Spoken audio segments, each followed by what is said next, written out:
In 2008, we had banks. It's the same thing, meaning you have a certain amount of leverage, things go down.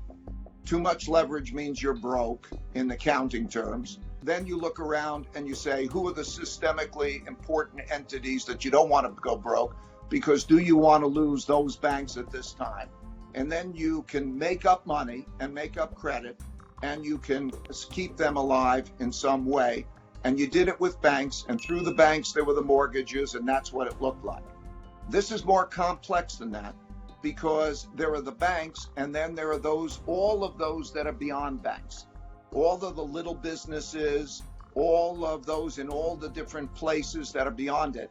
And it's a bigger crisis, and we have a less effective monetary policy because interest rates declines have reached their limit. And just buying financial assets by the central bank and buying the normal financial assets won't work. They have to buy the debt of the government, and the government, or the many governments, have to be effective in getting buying power and production to those who need it around the world. People are asking what kinds of industries, organizations, companies have the best prospects of thriving going forward? There are two types, basically. There are those that are stable, meat and potatoes, not leveraged kind of companies, the Campbell soup equivalent, like everybody's going to use them all time kind of thing. And then there are the innovators, those who can adapt well and innovate well and don't have balance sheet problems. In other words, they have strong balance sheets, so they're going to be able to play the game without having that. They will be great winners. And so there's always new inventions, new creativity. That is the new adaptation that becomes a company and an entrepreneur. And they're going to do great, plus the stuff that we're always going to need. Those are the things that are going to do great.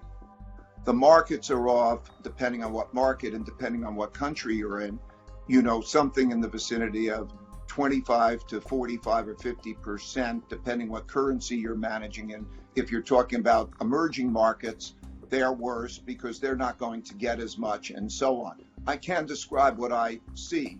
Okay, we see something like $20 trillion of losses. If you work that through and you say you don't have money and you don't have credit, your business can fail. You know this. We see this all around us. So there can be failures when there can't be payments. And so the question is, who gets what check to make those payments and get past it? But we're going to have a giant restructuring of the IOUs, and we're going to work out when hospitals can go broke, because this is terribly costly for hospitals, and they will not fully recover their losses. Hospitals will go broke, even though we know that they need them. So you have to go entity by entity through this, and then you'll go through the process of who will pay. Some people mistake this as there is a virus, and the virus may come and go. Okay, maybe we never see it again. But if it never came back again, there will be those who are broke and who will have loss of income. We're going to change how we operate in a way. The supply lines are going to change. In other words, self-sufficiency. What is self-sufficiency now going to mean? Do we have enough of this and that? We're going to restructure our economy and restructure the financial system in ways that mean we are not going to go back to the way it was.